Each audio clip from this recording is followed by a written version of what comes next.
Hello dear students, welcome to our channel teachers creator. आप इस channel पर नए हैं तो चैनल को सब्सक्राइब कर लेंगे ताकि नेक्स्ट वीडियो की नोटिफिकेशन मिल जाया करे, और लाइक और शेयर कमेंट ज़रूर करें अगर आपको वीडियो पसंद आती है तो। और ये वीडियो आज की रहेगी असेसमेंट फॉर लर्निंग, जो IGO Mirpur Rewari second year students का, BEd सेकेंड ईयर स्टूडेंट्स का भी एग्जाम हुआ है, उसका क्वेश्चन पेपर है ये असेसमेंट फॉर लर्निंग का, यानी पेपर 2 का। ठीक है, तो किस टाइप के क्वेश्चंस आए थे, क्या मैंने जो क्वेश्चंस बताए थे उन्हीं में से आए हुए हैं या फिर उनमें से कितने क्वेश्चंस आए हैं, इसका ओवरव्यू देने के लिए मैं यहाँ पर आपको ये वीडियो दिखा रही हूँ। ठीक है, और साथ ही साथ किस तरीके से आपको तैयारी करनी है ये भी बताना है। ठीक है, तो मैंने मोस्ट इंपॉर्टेंट क्वेश्चंस आप सभी के लिए बता दिया है, जितने भी यूनिवर्सिटी हैं, जैसे अभी CRSU का एग्जाम चल रहा है तो उनको भी मैंने बता रखा है। तो आप प्लेलिस्ट असेसमेंट फॉर लर्निंग में जाकर देखेंगे तो सबके आंसर्स भी आपको मिल जाएंगे, जिसमें मैंने आपको आंसर्स करा रखे हैं। ठीक है, यहाँ पर क्वेश्चंस था अटेम्प्ट 5 क्वेश्चंस, टोटल आपको 5 क्वेश्चंस करने थे। तो यानी एक क्वेश्चन आपका कितने नंबर का होगा, 16 का, क्योंकि टोटल 80 मार्क्स का पेपर था, है ना। तो एक क्वेश्चन आपका कितने का होगा, 16 मार्क्स का होगा, जिसमें से क्वेश्चन 1 क्या था, कंपलसरी था। तो क्वेश्चन 1 में आपको टोटल 4 करने थे। ठीक है, तो चारों कितने कितने मार्क्स के थे, ये आपके 4-4 नंबर के थे, ये चारों आपके लिए कंपलसरी थे। क्लियर, तो देख लेते हैं। तो क्वेश्चन 1 एक आपके लिए कंपलसरी हो जाता है, बाकी जितने भी क्वेश्चंस आपको दिए हैं इनमें से, यानी कि टोटल आपके पास 9 क्वेश्चंस थे, इन 9 में से कोई 4 आपको और करने थे। ठीक है, तो यहाँ पर अब देखिए, सबसे पहले क्वेश्चन से right notes on the following, निम्न पर टिप्पणी लिखे। Difference between measurement and evaluation, मापन एवं मूल्यांकन में क्या अंतर है, ये मैंने बता रखा है आपको। Meaning of qualitative assessment and quantitative assessment, ये भी मैंने आपको करा रखा था। Advantage of open book examination, ये भी करा रखा था। डिमेरिट्स ऑफ रेंज, तो रेंज करा रखा था पर डिमेरिट्स नहीं करा रखा था, बट रेंज क्या होते हैं, परास क्या होते हैं, जो हाईएस्ट में से लोएस्ट वैल्यू को माइनस करना होता है उसको रेंज कहते हैं। ठीक है, तो यानी कि मापन मूल्यांकन में अंतर, गुणात्मक आकलन का अर्थ, खुली पुस्तक परीक्षा के लाभ और रेंज के अवगुण, तो ये सभी क्वेश्चंस आपको करने थे जो कंपलसरी थे। Describe the concept of evaluation, explain the principle of evaluation in detail, मूल्यांकन के संप्रत्यय का वर्णन कीजिए, मूल्यांकन के सिद्धांतों की विस्तार पूर्वक व्याख्या कीजिए। ठीक है, नेक्स्ट आता है describe the revised Bloom taxonomy of instructional objective with examples, Bloom द्वारा अनुदेशनात्मक उद्देश्यों की पुनरावृत्त वर्गीकरण का उदाहरण सहित वर्णन कीजिए। तो ये इंपॉर्टेंट क्वेश्चंस बताए थे मैंने आपको। What do you mean by questionnaire, explain the merits and demerits of questionnaire, प्रश्नावली से आप क्या समझते हैं, प्रश्नावली के गुणों एवं अवगुणों की व्याख्या कीजिए। ठीक है, क्वेश्चनरी वही जो आपका क्वेश्चन पेपर होता है जिसमें बहुत सारे क्वेश्चंस होते हैं। ठीक है, उसी बोलते हैं क्वेश्चनरी। प्रश्नावली आपको पीछे दिए होते हैं ना, तो वो सारे क्या होते हैं, क्वेश्चनरी होते हैं। इसके मेरिट्स क्या हैं, ठीक है, डिमेरिट्स क्या हैं, अगर आप लिखना चाहते तब भी आप इसको आसानी से लिख सकते थे। What are the merits and demerits of observation as a tool of evaluation? What precautions should be used while using observation? मूल्यांकन के साधन के रूप में अवलोकन के गुण एवं अवगुण कौन कौन से हैं, अवलोकन का प्रयोग करते समय कौन कौन सी सावधानियां रखनी चाहिए। ठीक है, एक ये क्वेश्चन था। What is grading system? What are advantage and limitation of grading system? Describe, grading प्रणाली से क्या अभिप्राय है, ग्रेडिंग प्रणाली के लाभ एवं सीमाएं कौन कौन सी हैं, वर्णन कीजिए। तो ये भी पूरा का पूरा क्वेश्चन मैंने करा रखा है, आप कर लेते हैं आसानी से। What do you mean by semester system? What are merits of semester system over annual system? Semester प्रणाली क्या है, सेमेस्टर प्रणाली के वार्षिक परीक्षा की तुलना में क्या लाभ है। ठीक है, तो ये भी आप कर सकते थे। ठीक है, 6 मंथ वाला जो होता है semester system. What is statics? What is it importance of statics in educational assessment? Describe in detail. सांख्यिकी क्या है, शैक्षिक आकलन में सांख्यिकी की महत्व का विस्तार पूर्वक वर्णन कीजिए। यूनिट 4 से ये क्वेश्चंस कराया था आपको मैंने। Calculate the mean and median of the following data. ठीक है, तो यहाँ पर क्या निकालना था आपको, मीन एंड मीडियन निकालना था। बहुत ही आसान सा क्वेश्चन दे रखा है, F दे रखा है आपको, X निकालना था आपको यहाँ पर। ठीक है, X कैलकुलेट करना था, फिर क्या करना था आपको, FX निकाल लेना था मल्टीप्लाई करके। फिर यहाँ पर जब आप इसको निकाल लेते तो इसका FX निकाल लेते ऐड करके, और समेशन F निकाल लेते ऐड करके। ठीक है, फॉर्मूला लग जाता मेन का, summation FX divided by summation F। ठीक है, यही फार्मूला निकाल देते आप, आपको क्या मिल जाता, मेन मिल जाता। तो अब यहाँ पर हमको मध्यमान और माध्यिका निकाल कर मैं आपको दिखा देती हूँ कि किस तरीके से मीडियन और निकालना है। ठीक है, तो यहाँ पर आपको x लेना है। x होता क्या है, ये जो 0 और 10 है। ठीक है, तो ये हाईएस्ट और लोएस्ट लिमिट होती है, इनको जोड़कर 2 से भाग दे दीजिए तो मिड पॉइंट आ जाता है। ठीक है, तो 10 और 0 को जोड़ोगे तो क्या हो जाएगा, 10 हो जाएगा, और 10 को 2 से भाग दोगे तो 5 आ जाएगा। ठीक है, तो ये आपका क्या हो गया, मिड पॉइंट हो गया। तो x का मतलब होता है मिड पॉइंट, तो इसका 5 हो गया। 10 और 20 को जोड़ोगे तो कितना आएगा, 30 आएगा, और 30 का आधा कितना होगा, 15 हो जाएगा। तो 15 लिख दीजिए। फिर 30 और 20 का 50 हो जाएगा, 25 हो गया इसका आधा। फिर 40 30 70 का आधा 35 हो गया। फिर आता है 50 और 40 90, इसका आधा 45। 60 और 50 110 हो गया, इसका आधा 55 हो गया। 70 और 60 130 हो गया, इसका आधा 65 हो गया। ठीक है, और 80 और 70 क्या हो गया, 150 हो गया, इसका आधा 75 हो गया। अब क्या करना है आपको, fx निकालना है, यानी कि इन दोनों का मल्टीप्लाई करना है आपको। ठीक है, तो f और x का मल्टीप्लाई 5 दूनी 10, 15 चौके 60, 25 पंचे 125 हो जाएगा। ठीक है, 35 इक्कम 35 हो जाएगा, और 45 छक्का। ठीक है, तो 6 पंचे 30 हो गया, 6 चौको 24, 3 27 270 हो जाएगा। और 8 और 55 का मल्टीप्लाई 8 पंचे 40, और 0 तो यहाँ पर आ जाएगा आपका 4 कैरी। ठीक है, तो फिर 8 पंचे 40 और 40 4 44 हो जाएगा। ठीक, नेक्स्ट आता है 3 पचे 15 और 3 छंग 18 19 और 3 पचे 15, 3 सते 21 1 22। ठीक है, तो इस तरीके से सबको मल्टीप्लाई करके लिख देना है उसके सामने। अब इनको क्या करना है, जोड़ लेना है, यानी कि समेशन fx निकालना है। तो जोड़ लीजिए इसको, तो ये 5 5 10 20 हो जाएगा।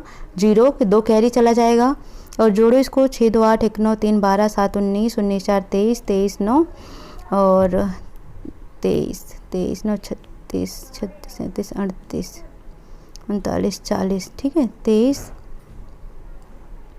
7 30 32 33 34 35 36 6 आ जाएगा। 3 कैरी हो जाएगा, 3 1 4 4 2 6 6 4 10 10 1 11 11 2 13। ठीक है, तो यहाँ पे आ जाएगा 13। तो ये आ गया आपका 1360 जोड़ने पे आ गया। ठीक है, तो समेशन fx कितना आ गया, 60 आ गया।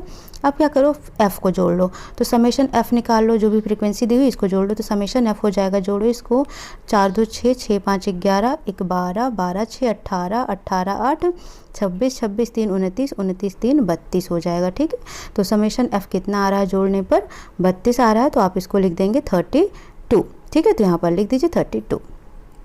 अब क्या करना है, फॉर्मूला आपको पता है, तो फॉर्मूला होता है आपका समेशन fx। ठीक है, ये निकल गया और समेशन fa निकल गया, तो फार्मूला लिखो, median is equal to md। ठीक है, median is equal to formula, sorry mean निकालना है, तो मीन का फॉर्मूला होता है summation fx upon summation f हो जाता है, तो x इज इक्वल टू हो जाएगा समेशन fx अपान f समेशन f। 1360 अपान 32, अब कट करो इसको, तो ये हो जाएगा आपका 4 से 4 8 32, 4 3 12 4 चौक 16 340 हो गया। फिर 2 से कट करो, 2 चौके 8। ठीक है, और 17 दूनी 34 170 हो गया। फिर 2 से कट करो तो 2 हो जाएगा, ऊपर हो जाएगा आपका 2 8 16।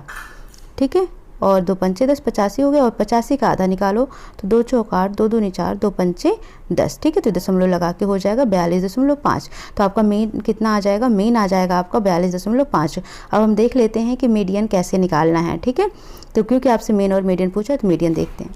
नेक्स्ट पूछा गया है इसका मीडियन क्या होगा, तो मीडियन देख लेते हैं। तो मीडियन का फॉर्मूला डियर स्टूडेंट याद रखना है आपको, मीडियन का फॉर्मूला होता है md इज इक्वल टू, ये आपका हो जाता है l plus n/2 minus C F upon में क्या होता है, f होता है इंटू डी होता है। ठीक है, तो ये आपका फॉर्मूला होता है, इतना याद रखना है आपको, ये फॉर्मूला याद रहेगा तभी आप इस क्वेश्चन को कर पाएंगे। तो सबसे पहले आपको क्या निकालना है, सी एफ निकालना है।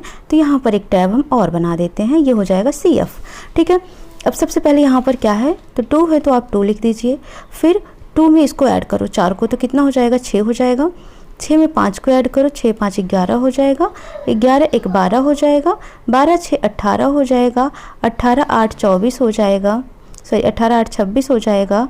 और 26 3 कितना होगा, 29 हो जाएगा। और 29 3 कितना होगा, 32 होगा। ठीक है, तो आपको पता है कि आपका समेशन f भी कितना आ रहा था, 32 आ रहा था। तो ये 32 आना ही चाहिए जोड़ने के बाद क्यूमुलेटिव फ्रीक्वेंसी। ठीक है, ये चीज़ें हो गई। अब क्या करना है, आपको 32 का आधा निकालना है। n ये क्या होता है, n का मान होता है। ठीक है, तो आपको फॉर्मूले में n/2 निकालना है। तो n/2 का मतलब 32 का 2 निकालो, आधा करो, तो कितना हो जाएगा, 16। अब आपको सर्च करना है डियर स्टूडेंट कि 16 कहाँ पर है। तो यहाँ पर देखो 16 से ज़्यादा वाला टैब देखिए, 16 से ज़्यादा वाला टैब देखेंगे तो आपको क्या दिख रहा है, 18 दिख रहा है ना, 18 दिख रहा है। तो 18 किसका है, ये वाला है। तो इसकी लोअर लिमिट आपकी क्या हो जाएगी, 50 हो जाएगी। ठीक है, तो L की वैल्यू आ गई कितना, 50 आ गई। L की वैल्यू आ गई 50, लोअर लिमिट मिल गई। और जो इसके सामने मिलता है ये क्या मिलता है, ये 8 क्या है, ये आपका क्यूमुलेटिव फ्रीक्वेंसी है। क्या है ये CF ये F मिल जाता है। जो ये मिल रहा है ये क्या है, ये F है। और CF पूछ रहा है, तो इसके जस्ट पहले ये जो है ये क्या हो जाएगा, इसका CF हो जाएगा। ठीक है, तो 12 क्या हो गया, CF हो गया। क्लियर। तो 12 हो गया, 1 मिनट थोड़ा सा मिस्टेक हो रहा है इसमें ना, ये 32 के सामने ये आएगा, 29 के सामने ये आएगा, 28 के सामने ये आएगा, 18 के सामने 6 आएगा, ठीक है। तो अब 18 के सामने ये आ रहा है तो फ्रीक्वेंसी आपकी क्या हो जाएगी, 6 हो जाएगी। तो एफ़ का मान हो गया 6, ठीक है। एफ़ का मान क्या हो गया, 6 हो गया। फिर से कर लो इसको, देखो 2 का 2 ही लिख दो, ठीक है। फिर 4 2 क्या हो जाएगा, 6 हो जाएगा। फिर 6 5 क्या हो जाएगा, 11 हो जाएगा। 11 1 क्या हो गया, 12 हो गया। 12 6 क्या हो गया, 18 हो गया। 18 8 कितना हो गया, 26 हो गया। और 26 3 कितना हो गया, 29 हो गया। और 29 3 कितना हो गया, 32 हो गया, ठीक है। तो n/2 निकालना है हमें, तो 32/2 कर दो तो ये आ जाएगा कितना, 16 आ जाएगा। अब 16 से ज़्यादा किस में है, यानी कि 16 आना चाहिए, ठीक है। तो 16 किस में आएगा, ये 18 वाले में ही आएगा, ठीक है। तो ये 18 वाले में 16 आएगा। तो इसके सामने देखो ये है लोअर लिमिट, तो ये जो हो जाएगा L हो जाएगा इसका लोअर लिमिट, यानी कि 40 आपका हो जाएगा, L की वैल्यू हो जाएगी। n/2 की वैल्यू पता चल गई।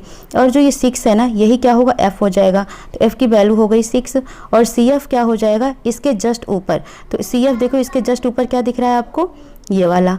तो ये हो जाएगा आपका CF, 12 हो गया, CF हो गया, ठीक है। और डिस्टेंस कितना है, D की वैल्यू, हाइट की वैल्यू अगर देखो तो 0 से 10, डिफरेंस कितना आ रहा है हर जगह, हाइट कितनी आ रही है, 10 की आ रही है।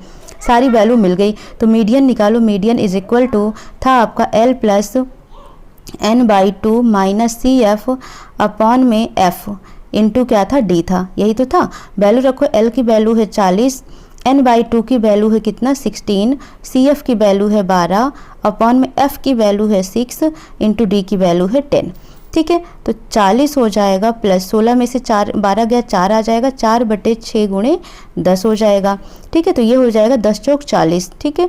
तो ये हो गया ऊपर 10 चौक 40 और इसका मल्टीप्लाई करो 6 चौक 24, तो ये हो जाएगा 6 चौक 24, 240 और प्लस ये हो जाएगा 10 चौक 40, 40 हो गया अपॉन में कितना हो जाएगा, 6। तो ये हो जाएगा 280/6 हो जाएगा, ठीक है। अब इसको आप सॉल्व कर लो, 280/6 को क्या लिख सकते हो, 6 चौक 24 बचा 4 है ना, 40 हो जाएगा। 6 छंग 36, फिर बचा 4, फिर 6 छंग 36, तो 46.66 इसका मीडियन आ जाएगा, ठीक है। इस तरीके से आपको निकाल लेना है। ये क्या होता है, CF होता है, क्लियर। तो सबसे पहले आपको CF निकालना होता है, फिर n/2 निकालना होता है, जो आता है वैल्यू। जैसे यहाँ पर n/2 16 आया था, तो 16 ढूंढो किस में आ सकता है, इस वाले इंटरवल में आ सकता है 16। तो जो ये हो जाता है, ये इसका लोअर लिमिट हो जाता है, इसके सामने जो होता है वो फ्रीक्वेंसी हो जाती है, उसके ऊपर जो इस लाइन में होता है वो क्यूमुलेटिव फ्रीक्वेंसी हो जाती है, ठीक है। आई होप आप सभी को समझ आ गया होगा। और अगर इसके आगे भी कोई डाउट आता है कॉमेंट सेक्शन में ज़रूर मैसेज करिएगा। सो मिलते हैं नेक्स्ट सेशन में, bye bye, take care, thank you for watching.